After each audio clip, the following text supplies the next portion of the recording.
listening to Not Crazy, a Psych Central podcast, hosted by my ex-husband who has bipolar disorder. Together, we created the mental health podcast for people who hate mental health podcasts.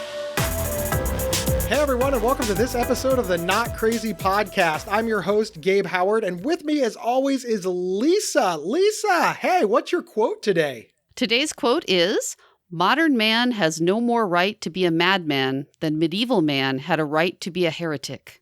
And that is from the Encyclopedia of Theory and Practice in Psychotherapy and Counseling, the 2014 edition. I have a million questions, but what are you talking about? Okay, the quote goes on to say, "Because if once people agree that they have identified the one true God, or good, it brings about that they have to guard members and non-members of the group from the temptation to worship false gods or goods." Listen, today we are talking about the anti-psychiatry movement, the group of people that seem to both recognize that mental illness is real, but they don't believe that it's a medical condition or that psychiatry should exist around it. I don't like the anti-psychiatry movement because psychiatry is literally the medical study of mental illness. Without psychiatry, Gabe would be dead. As everybody knows, you brought me to a hospital. You had me seen by a psychiatrist. I am on psychiatric medications. I go to a psychologist. All of this is psychiatry. Yes. I really struggle with the idea that anybody can be anti that, because before I had psychiatry, I was this mess that needed you to save me. And now that I have psychiatry, I drive a Lexus. So I am not anti-psychiatry in any way. Where I'm having trouble is, how does your quote tie into that? So the point is that medieval man, the heretic, was someone who thought differently or believed differently from the larger society around him. And people didn't like that.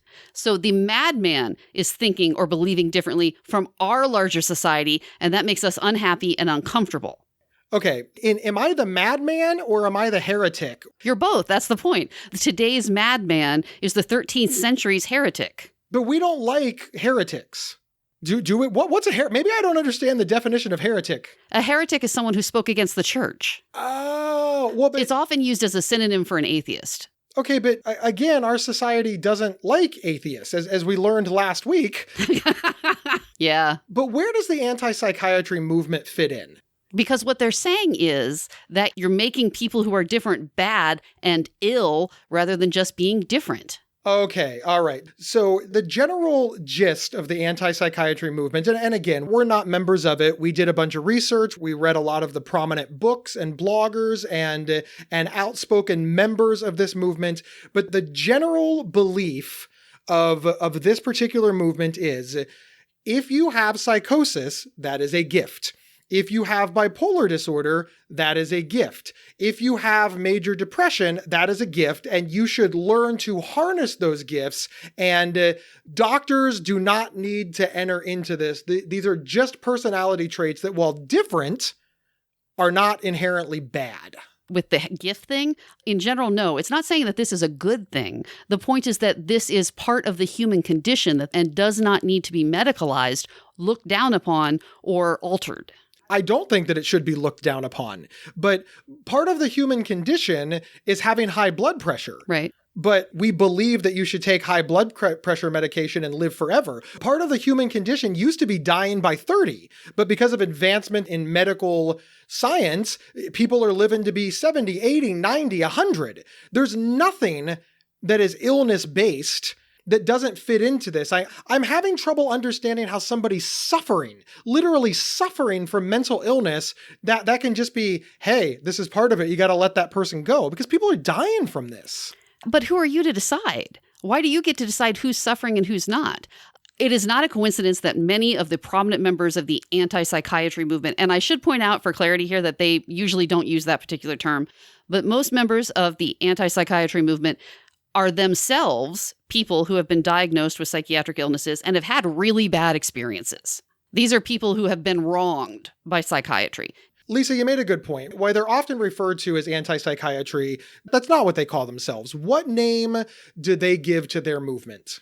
Well, they use a lot of different names, but the one that you hear a lot is psychiatric survivor, or they'll call themselves advocates who are against the medical model of mental illness.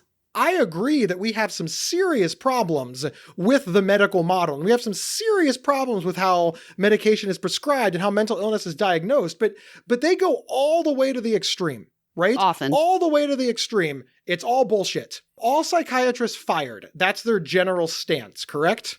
Sometimes, but I don't think it serves anyone to just dismiss them outright as being this fringe group. I was about to say lunatic group. Irony. But I don't think it serves us to just dismiss everything they're saying outright. They have a lot of really valid points. I will agree that many take it too far, but I'm totally on board with a lot of what they're saying. That's very interesting to me. First and foremost, when we did our research, we did prominent groups with hundreds of thousands of followers, huge websites that get millions of hits, people who have written New York Times bestsellers on the subject of anti-psychiatry. We're not doing some mean thing where we found some weirdo that lives in his parents' basement and tweets about how this is stupid, and we're not trying to hold up any group as the spokesperson for it all. But whenever you see hundreds of thousands of people following a movement, you can't ignore the movement. I am surprised that you seem to believe that they have more positives than negatives, because that seems to be what you're saying. And anybody can have a point. A stopped clock is right twice a day. But you seem to think it's more even. You seem to think these people are running like 50-50, whereas I see them as a dangerous fringe group that are convincing people who need care to not get the care, which raises their rate of suicide. Why do you look at them so sympathetically instead of seeing them as dangerous? I just think they have a lot of really valid points that concern me and that I myself struggled with quite a lot when I first started taking antidepressants, when I first started getting psychiatric care. And they may take it too far, but the main base premise is correct. We have over-pathologized mental illness, and it's hurting people. But I don't think that's their base premise. I think that's how they create trauma bonding and gaslighting. I think that what they're saying is, okay, what we want you to do is steal this guy's car. Now, if we walk up to you and say, hey, will you steal his car? You're going to say, no, I'm not a car thief. That's not going to happen. So we start out very reasonably. Hey, man, do you own a car? No, I can't afford a car. You know, that guy, he's got a $100,000 car. Can you believe that? Oh, that is a lot of car. Yeah. You know, I heard him the other day talk about how he dislikes people like you. Just look how he walks. Look at that strut. Yeah, that does annoy me. And before you know it, we all hate Carol Baskin. And why do we hate Carol Baskin? Because Carol Baskin was portrayed as an unsympathetic, elitist character in Tiger King. But in actuality, she's committed no crimes and she's done nothing wrong. And we should all have no reason to dislike her.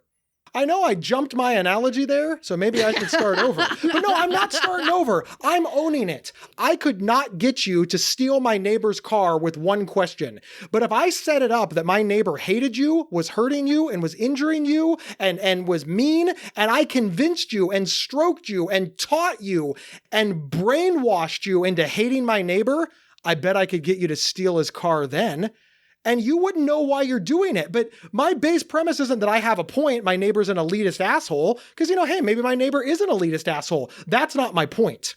My mission is stealing rich people's cars are okay. Their mission is psychiatry is bad and should be removed. All of these points that you're bringing up are just the way that they convince people to join their cause. It's disingenuous at best. What points that I'm bringing up? So far, all you've said is that you don't like your idea of their theoretical end goal. You haven't discussed their points at all. I know a lot about their movement that I forgot that the audience probably doesn't know.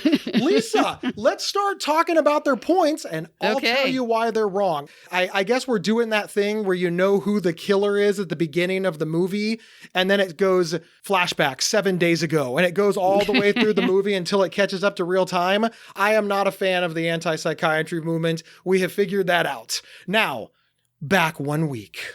The base premise being that all psychiatric diagnoses, and therefore all psychiatric treatment, is based on a subjective judgment. There isn't any objective test that we can do here, and therefore there's just no way to not bring in bias, cultural bias, personal bias, and that can be extremely harmful. I completely agree with that. But I would like to point out what we need to do is come up with a definitive medical test. Right. The only way that we can come up with a medical test is to continue researching it, Right. meaning psychiatry needs to advance, which means psychiatry needs to exist. So their base premise of being anti-psychiatry and wanting to end it all and just accept this as the natural progression will never allow us to remove that bias or have a definitive test because they want it to go away, which means whatever we have today is all we will have forever. They want all psychiatrists to lose their license, be defunded, and all medical terminology to go away surrounding this. They want all psychiatric facilities closed. They want all psychiatric medications taken off the market. You know this is in their charter. The groups that we are talking about, you know damn well that they are not moderate. Okay, slow your roll. I think you're painting a very large group with much too broad of a brush, and you keep saying they want. We don't know all the theys. I don't think that's fair. And again, how do you address the base point? This is about pathologizing normal human behaviors. How do you get around that? How do you get around the idea of subjective diagnoses that are used to do stuff turns out bad? Because I don't consider hearing voices, seeing things, thinking that demons are under your bed, carving on your own body, and essentially killing yourself as normal human behaviors. And those are all covered by psychiatry. Well, but so are a whole bunch of other behaviors. What about things like, reactive attachment disorder or oppositional defiant disorder? You're going straight to the things that most people would not argue are a problem and saying, look, these aren't a problem. But that's my point. They are arguing it. Well, what about all the other things that are clearly a problem? Why don't you say anything about that? Because that's not what they're focused on. Again, I've already acknowledged that many of these folks are going too far, right? I believe that psychiatric illnesses are real. I myself take psychiatric medication. I believe it has saved my life. I believe psychiatry is real, but there are a lot of abuses, and a lot of the stuff psychiatrists say is not based on anything. These are all about social norms. This doesn't have any biological basis, and there's not any science, at least not yet, backing a lot of this stuff. So why aren't you talking about that? I am talking about that. In Gabe Howard's advocacy work and on this show, we talk about that a lot. I've been doing this for 15 years. I have testified in front of the General Assembly that the way that we diagnose, treat, and give people access to care is wrong. And in none of those speeches, over 1.5 decades, over 15 years, have you ever heard me advocate to end medical help for the treatment of mental illness. I have heard these groups do that. And I'm sorry, I can't take their conclusions seriously. I just can't. It's like when you like an actor and you love the actor and you love their comedy or their movie, and then they do something that is racist or sexist, or they commit a really bad crime. And you're just like, I can't like them anymore. And then somebody says to you, well, but you have to admit that he was a really good comedian. Look, I don't have to admit that at all. What he did was so far gone and so bad, it spoiled the whole pot. That bad apple spoiled the whole barrel for me. Sure, fine, Bill Cosby is hilarious. What do you want? He's a great comedian. But I'm sorry, I can't watch him anymore. And I don't think that's unreasonable. So you're saying that you aren't going to listen or pay attention to the valid abuses these people are pointing out because basically you just don't like them and you don't like where they go? No, that's not what I said at all. Then talk to me about those abuses and how you're going to go around on them. Those abuses are very real. And as I said, they are causes that I myself personally have drawn attention to and taken up. And I feel that I have extraordinarily good odds in a mountain of a climb of seeing actual progress because I'm advocating for change that people will actually do. They're advocating for, forget it, it's all over, it doesn't exist anymore, fire all the doctors. There's only so much listening that politicians are going to do. And when I say something reasonable, and then I have a reasonable solution, and then they say something reasonable and have an unreasonable solution, they have wasted the time that is available. They have sucked the air out of the room, and for whatever reason, because they're so extreme, the media pays more attention to them. Like you always say, nobody wants to hear reasonable stuff on the news. Man saw a problem. Man fixed problem. problem gone. That never makes the news. Man saw problem. Man overreacted, punched neighbor. Neighbor burnt down other neighbor's house. Nobody knows what the problem anymore. Neighborhood on fire. Great. That's what's going to make the news every time. You seem to be very angry about this. Why are you focusing all your anger on these folks rather than on the abuses psychiatry has committed? These folks would not exist if not for the abuses they are discussing. You're kind of doing that thing where you're like, Gabe, why are you fighting this man? That other man was worse. Well, right. Yeah, but yes. The show topic is anti-psychiatry. Why do you want me to talk about people that aren't on the topic? Would you like me to bring up other people I'm mad at? I think the topic is anti-psychiatry has valid points. Some of the abuses of psychiatry are horrifying, and we are part of that problem because we are normalizing this idea that you can pathologize human behavior. The diagnosis of mental illness is often a proxy for the designation of social dissidence. People we don't like or behavior that we don't like, we define as mental illness. And there's a bazillion examples. The most obvious one being homosexuality was a mental illness until 1973 because nobody liked gay people. Rather than saying, hey, we don't like this behavior, those people are terrible, it was easy to say, oh no, they're sick. And then you were able to use that to justify imprisoning and often torturing these people. Yeah, this is where it gets really tough. I mean, you are right. I mean, think about the 50s when any husband could put their wife in a psychiatric hospital with just their signature. You didn't need anything at all. Psychiatry allows us to bypass legal procedures to establish guilt or innocence and incarcerate people based on we don't like them. Yeah. So it's very, very disturbing. We have 1,000 examples of this is always done with people who have unconventional religious beliefs or have different sexual practices, or it's used for racial bigotry. It's just on and on and on. You are correct. And as much as it pains me, because I just, in a way, I just want to win the argument, right? I think that they have gone too far, and that's my base premise, and I'm having trouble moving off that point. But if Gabe Howard was alive in 1950, I would be very inclined to start this group. I would be very inclined to say, tear it all down, because of things like crib beds and ECT and lobotomy. There you go. There's a big one. You and I did a thing once where we talked about what would happen to Gabe if he was diagnosed with bipolar disorder, manic depressive, in 1950. And the answer was I would have been put in a salt ice water bath until I entered a coma, and I probably never would have left the psychiatric hospital ever again. The abuses of the psychiatric system are well documented.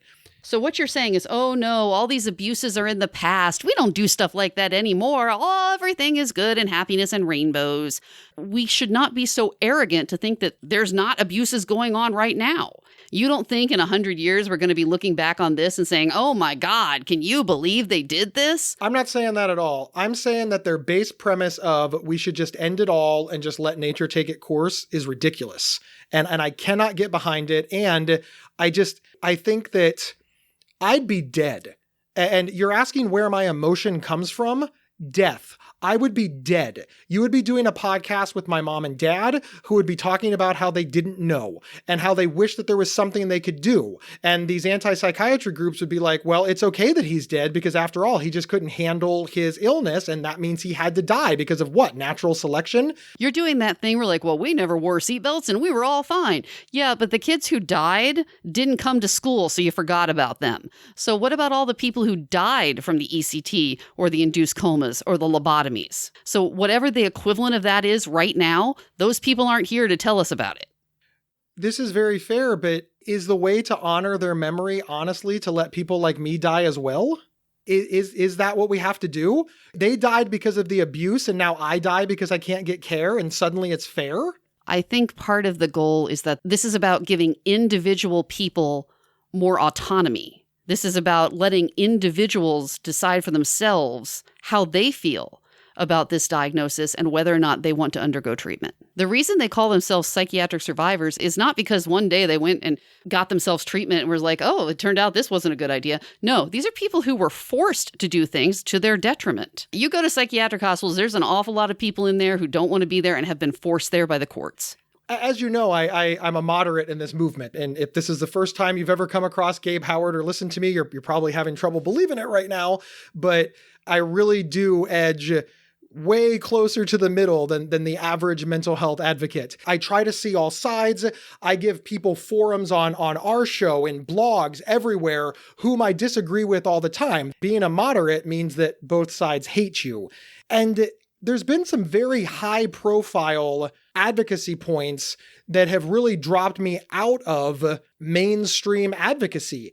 Assisted outpatient treatment being one of them, this idea that you can just declare that somebody needs psychiatric care or be forced on medications who has broken no laws or done anything wrong because the families have decided that it's in their best interest. Now, I'm not saying that there is never a case for forced treatment. I'm not saying that at all. I don't want to open up that can of worms. But what I specifically disliked about assisted outpatient treatment is it was very clear how to get somebody into the treatment, but it wasn't clear how to get somebody out. There was all of these rules about how you could force somebody to do things against their will, but there was like no safety net to protect them from this. And there was no clear way out. And finally, study after study after study on AOT shows that it just does not work. As soon as the courts drop out, these people go back to where they started, and we've wasted a whole bunch of money and time and resources. And this has made me very unpopular with a lot of national mainstream charities. So I would have thought that would have given me some cred over on the psychiatric survivor side. It didn't. The very fact that I say that medication is necessary, this is a medical disease, kills all my credibility over there, which meant my only choice was to start a podcast with my ex-wife. Lisa, you are my only friend. It has been surprising how much people do not like those who are in the middle. If you're not with us, you're against us, and you have to be with us all the way. You are either at 100 or you're at 0, and there's no room for anybody else. That has been very surprising, and it has made it difficult for you specifically to find your place in all this as a more moderate person with more moderate beliefs. When you say these people, when the court system drops out, they just go back, but they don't just go back. This thing happened to them. So they're not going back to even. They're not going back to where they were before. They're in a worse position than when they started.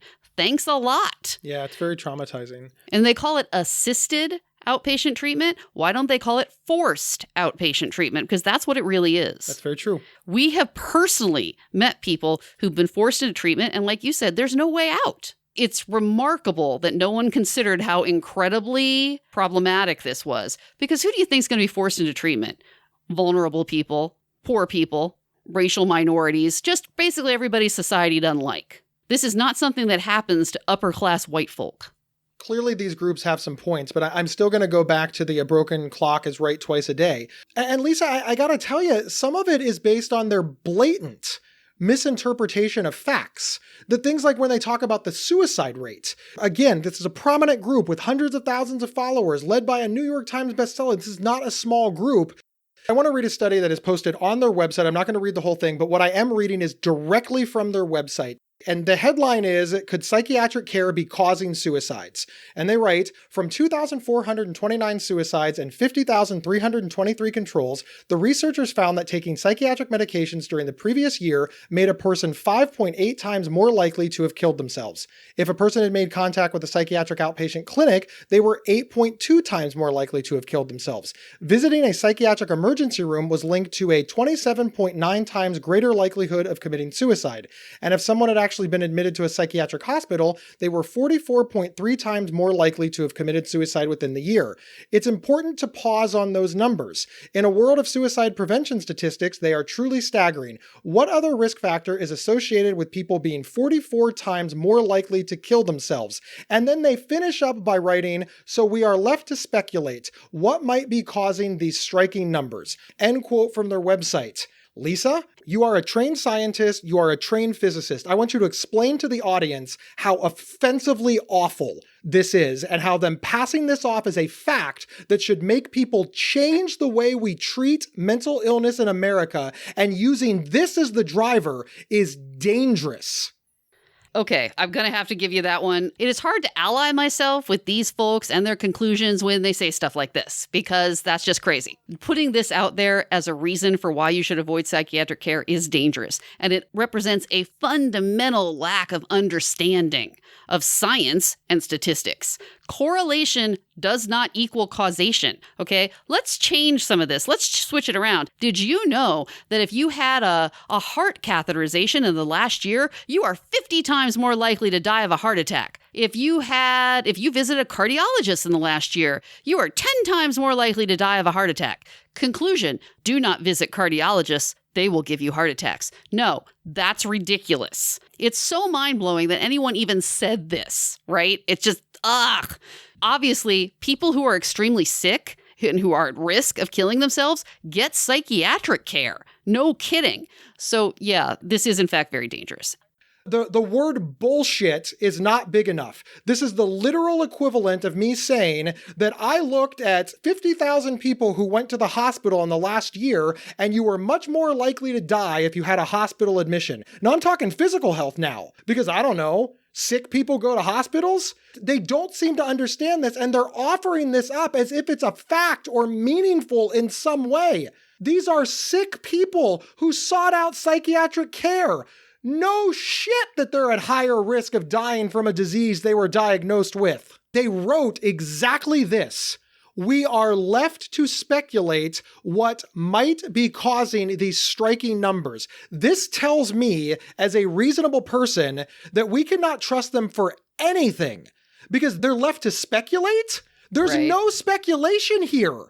You know how in court, if you perjure yourself in one area, it is reasonable for the judge and jury to assume that all of your testimony is false. It is reasonable to assume they are lying if they lie about another material fact.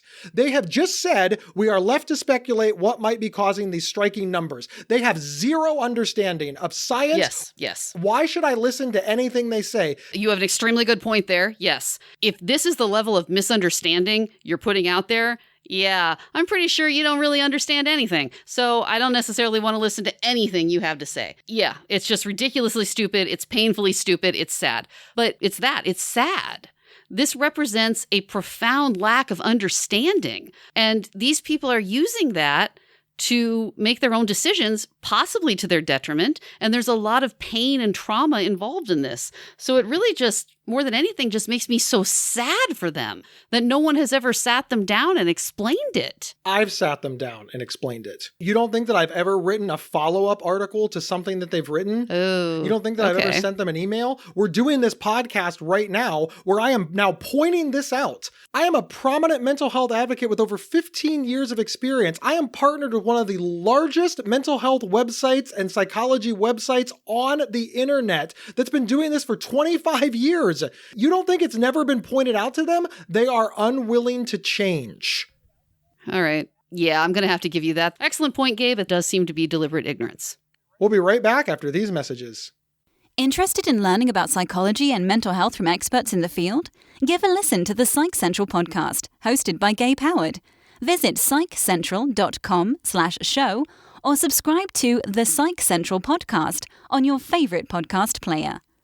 This episode is sponsored by BetterHelp.com. Secure, convenient, and affordable online counseling. All counselors are licensed, accredited professionals. Anything you share is confidential. Schedule secure video or phone sessions, plus chat and text with your therapist whenever you feel it's needed. A month of online therapy often costs less than a single traditional face-to-face session. Go to BetterHelp.com/Psych Central and experience 7 days of free therapy to see if online counseling is right for you. BetterHelp.com/Psych Central.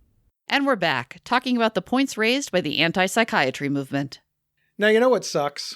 We've been talking about the psychiatric survivor movement, the anti-psychiatry movement. These prominent movements are pointing out a lot of the abuses, the actual abuses that exist and the problems with the psychiatric system.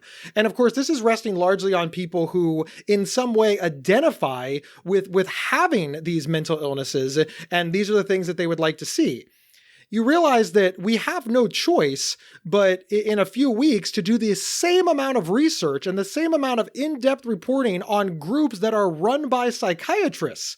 I'm thinking of 2 national groups that advocate on the Senate floor for laws like forced treatment, assisted outpatient treatment, who are just as extreme on the other side. And I have the same amount of hostility towards them for basically strangling data and numbers to match their bullshit that I am so angry that there's no place to turn for me. That's an excellent point that you've just made. I think this might actually be influencing my own thinking about this. When you're talking about these prominent groups that are run by psychiatrists, et cetera, these are people with privilege. These are people that society looks to. These are people with money. These are people that bad stuff hasn't happened to. When you look at these folks on the other side, they are wrong. They are just as wrong, but it comes from a different place. I don't know, like their souls are pure. They have come to this through trauma and abuse and sadness. So I guess I just have a lot more sympathy for their position, and I want to take them more seriously. But you're right, that's dumb. You're wrong, you're wrong. It's so difficult in mental health advocacy, Lisa, because I am often up against mothers whose children have literally died by suicide. They're gone. And as you know, in my family, I watched my grandmother bury 2 children. They were my aunts, and I loved them so much. And the trauma that it caused my grandmother and my grandfather and my mother and my uncle and me. And I watched these parents testify, and I want to give them everything that they ask for to make their pain go away.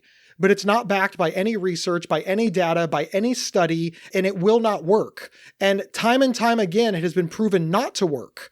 But by the time I take the podium, nobody cares anymore. Yeah. Because they are so emotionally connected to that mother's story, to that father's story. You're right. And you're right. I'm following down the same hole. You're right. We can't pass laws and we can't make rules that affect just an entire nation of people living with mental illness based on the trauma of any group. Not family members, not doctors, not people living with mental illness, not mental health advocates, not anybody. We need to look at hard data and science, and neither group is doing it. One group trots out that they were abused by psychiatrists, which they absolutely were, and another group trots out that their loved ones died by suicide because they couldn't get help, and they absolutely did. This is not the way to make public policy, and I'm the bad guy for pointing it out. And it's so incredibly difficult. I want to hug them all, but facts matter. Facts matter. We only seem to think that emotion matters, as I am all emotional, and I want you to listen to my emotional plea. It's ridiculous. I'm sorry. You okay? I don't think that my life is going to get better when we just have a suffering contest to who has suffered more. Family members, society, the medical establishment, law enforcement, or the people living with the illness. First off, I want to be unequivocally clear. The people who have suffered the most are the people with the illness. You think it's hard to be around somebody with severe and persistent mental illness? Yeah, we don't get a break. We don't get a break ever. I guess at least doctors get to go home. Honestly, Lisa, I don't know what I'm saying, but you asked why I am so angry at these groups, because we didn't pick poorly funded groups. We picked groups with resources and money and following, and these are large groups that should know better. And if they would get their shit together and advocate for something that would work, where would we be? In the meantime, there's no moderate group out there. They can't get funding to save their life. You either get money from the people who hate pharmaceutical companies or you get money from the pharmaceutical companies. Nobody wants to fund the people that like both sides. Or that don't like both sides. I don't have a problem with pharmaceutical companies except for the list of things that I have a problem with. But I don't think they're all evil. The anti-pharmaceutical lobbyists will not fund me because I don't think that pharmaceutical companies are all bad. Pharmaceutical companies don't want to fund me because I point out that they've done stuff wrong and that the way that they talk about people with mental illness is often sketchy. So they don't want to give me a ton of money. I'm not 100% on their side. So in the meantime, we have 2 warring factions. Neither side has a solution. They suck all the air out of the room and people like me suffer. That's it. It's mental health in America. Wow. That is so depressing. Am I wrong? Convince me that I'm wrong. No, and then hug me. Hug me a lot. You're right. I am being swayed by these emotional arguments and these incredibly heartbreaking stories. And yeah, I've sat next to the woman whose son died by suicide. And On the one hand, like you said, you want to hug her, but on the other hand, I want to strangle her because you're not helping. You're making it worse. This is not a good way to memorialize your lost loved one. So yeah, you're right. I have sat there, I've been annoyed, I've been angry, and I'm falling into that same trap just on the other side. I did not think of it that way, and now I am super depressed. Yeah. Every single member of the psychiatric survivor community or the anti-psychiatry movement, they are welcome at my table. They are welcome in my house. They are welcome to email me at show@psychcentral.com and tell me what I got wrong. I have not cut off ties. I want us to work together. I just want us to get focused on some place where we can affect change, like real change. And I'm sorry, but completely tearing down the medical model and pretending that mental illness does not exist is not it. One of the things that I think that we could work on is really deciphering what mental illness is, because severe psychosis and schizophrenia and bipolar disorder is called mental illness, in the exact same way that being nervous on Mondays is. We've taken this everything is mental health too far. It would be the literal example as if we called everything physical health. Oh, you have a headache? You have physical health. Oh, you have terminal cancer? You have physical health. And those are the same thing. They're not. And we need more words for what's going on. And I think that's part of the problem. And that's why I just think that the whole thing is just like baloney, and I want to eat an elephant, and the whole thing is just like super sad, right? Oh my God, it's so incredibly sad. Ugh. But the fact that psychiatric illness is socially constructed, there's no definitive test, there's no biological basis that we've discovered.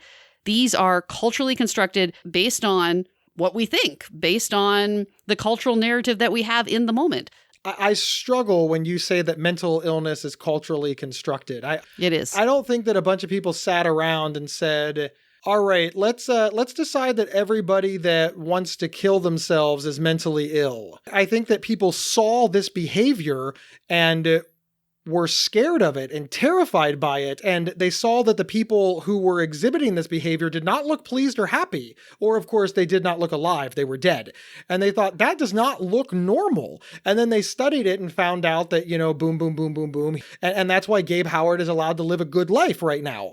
But then other things like, for example, one of the things that they're arguing about right now is whether or not gaming disorder is a mental illness. That's a thing? That's where you like to play video games too much. It's being discussed right now. And of course, the debate that we always hear about, like attention deficit hyperactivity disorder, when do you have a rambunctious child and when do you have a sick child? Actually, I'm going to use this example, Lisa. When is Gabe manic and when is Gabe loud? Right. You and I talk about this all the time. And that is the problem on a much larger scale, on a societal scale that these people are talking about. When is this, God, that guy's annoying, or that guy is different, or that guy's weird?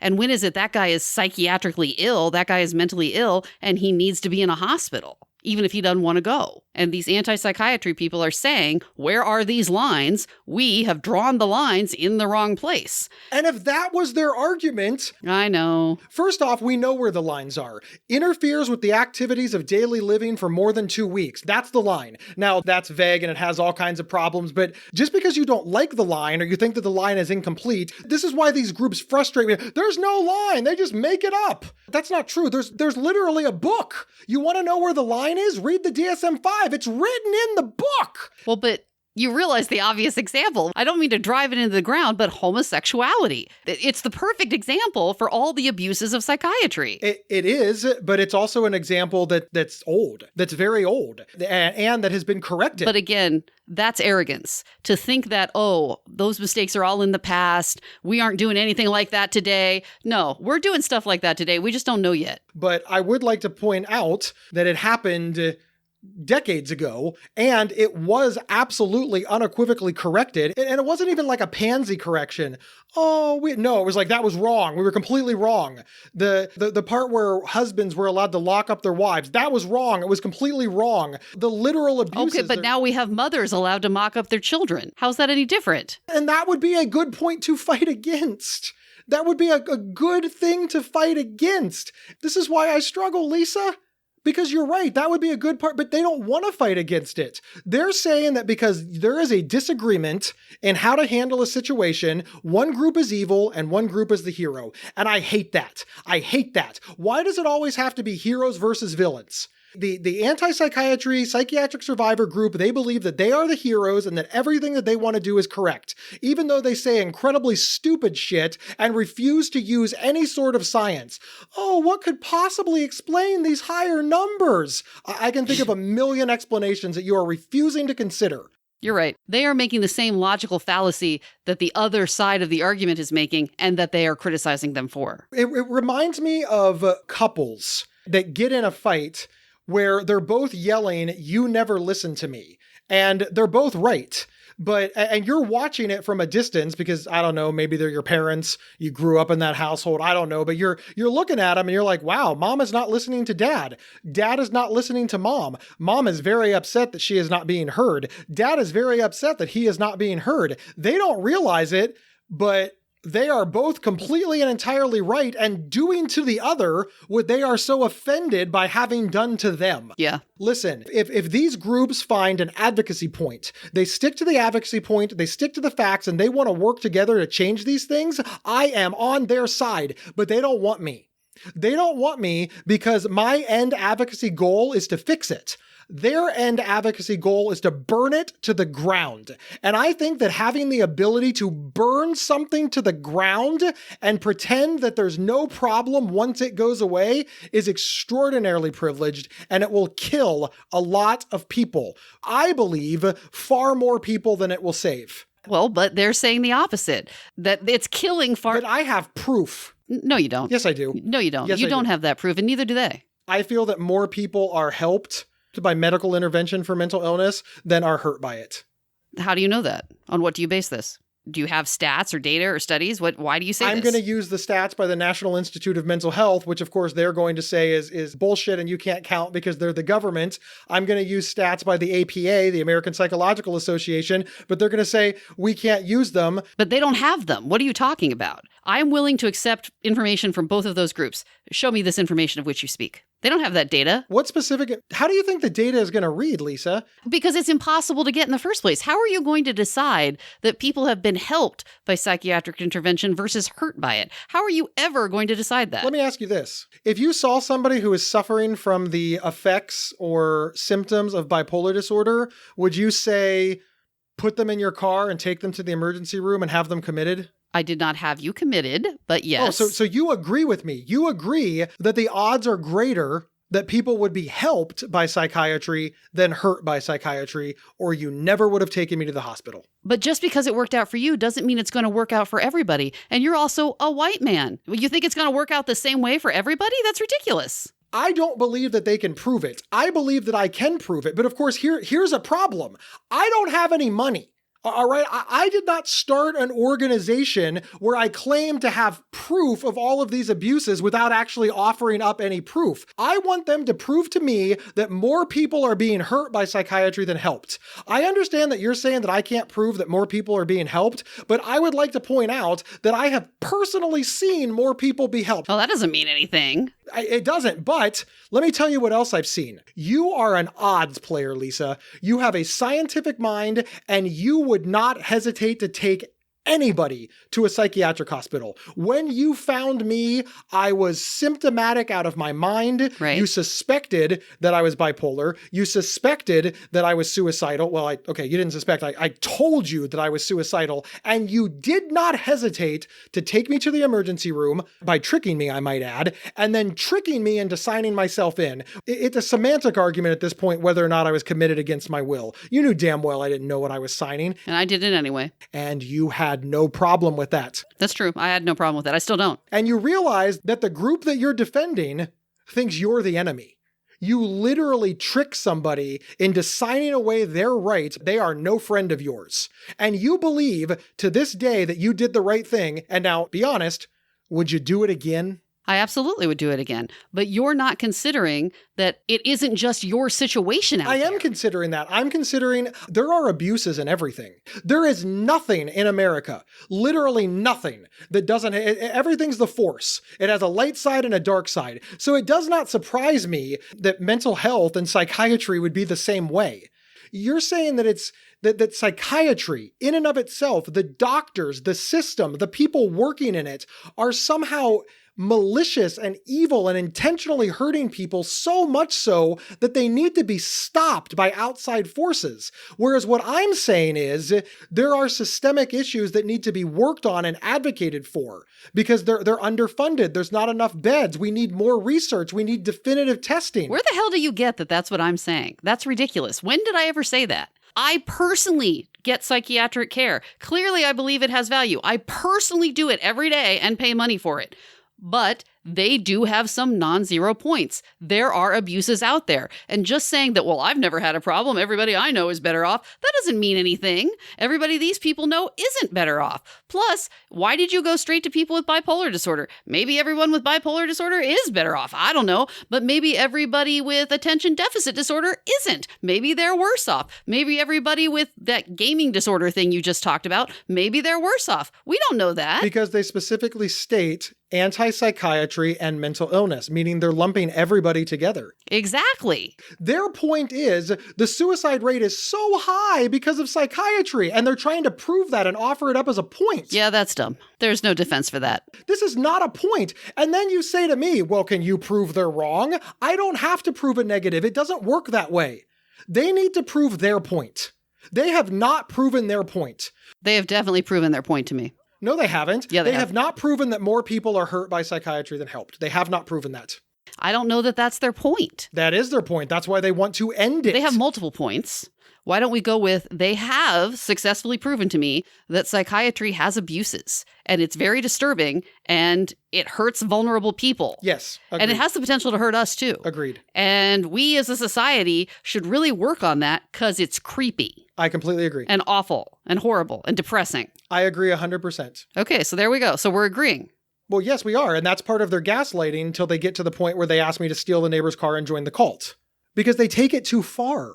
They take reasonable points and they come up with unreasonable expectations and conclusions. They do. You're right. They do have reasonable points. Lisa, of course they have reasonable points, but their solutions to those reasonable problems are so unreasonable that I have trouble looking them in the eyes when they talk. Once they came out and started promoting these conclusions and discouraging people from getting help when they are sick, I'm sorry. I don't care that they made some good points. I feel that it's kind of like a cult. You know, you're walking by and a cult's like, hey, are you lonely? Do you lack purpose? Do you want volunteer gigs? All of those things are very reasonable. I don't want people to be lonely. I want people to have purpose. I think volunteering is great. And that's how the cult gets you in the door. And before you know it, they shave your head and they take all your money. And you're just like, what? I just wanted to volunteer. They have some good points. Volunteerism is good. No, the cult is bad. You realize that comes back around to your point about the middle. Because the other side isn't offering anything either. I didn't say they were, and I'm not on their side either. But you're asking me why I'm not on the anti-psychiatry side. But that's the point. You're in the middle. That's how we tie it together. There is no middle. Where's the middle? These people have good points. These people over here have good points also. Let's all come to the middle. Do you feel that either side is making any attempt to come toward the middle? No. Well, no. Not really, no. I think the only way the sides are going to come to the middle is if they stop looking at each other as the enemy.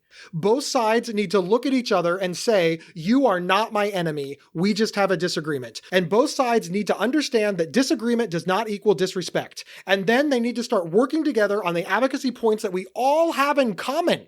Like actual abuses, specific examples, not examples from the 1950s, not a book that was written wrong in 1980, stuff that's happening today, not enough beds, the mental health safety net just being ripped apart, actual access to care where the person who is sick, one, can participate in their own care and have reasonable guidelines for when they need to be treated against their will and how to escape that life. That's a fair point. Lisa, I appreciate you saying that you were taken in by emotion. any listener of, well, hell, this episode knows I'm an emotional guy, and it's easy to get sucked in. It's incredibly easy to get sucked in, but this is not how we make national policy. And of course, they are very emotional about what has happened to them because of the abuses and mistakes of psychiatry. And they want to now make public policy based on that emotion. They don't like that psychiatry isn't using facts in their estimation, but they're not using facts either.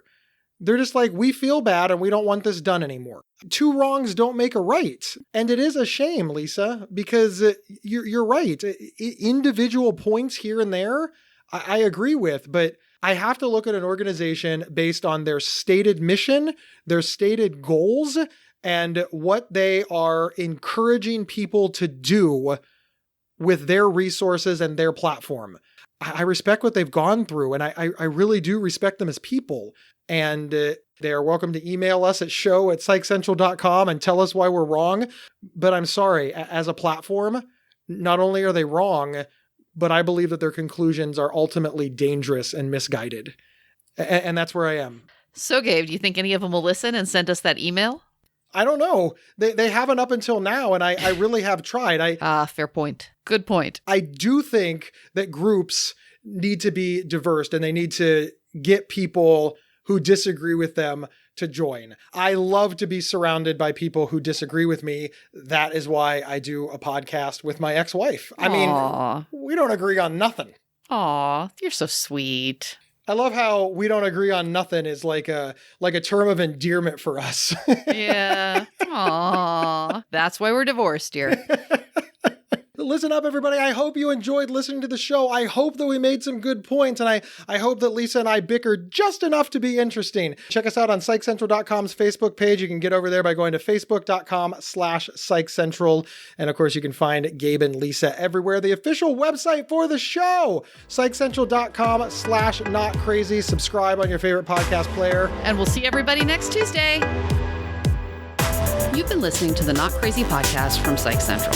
For free mental health resources and online support groups, visit PsychCentral.com. Not Crazy's official website is PsychCentral.com/NotCrazy. To work with Gabe, go to GabeHoward.com. Want to see Gabe and me in person?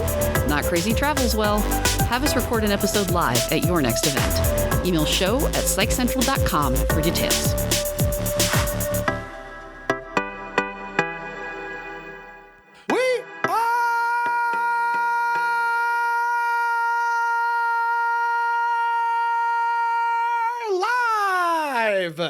In this corner, weighing in at none of your damn business, Lisa! And the champion taking the stage at 275 pounds of bipolar glory, Gabe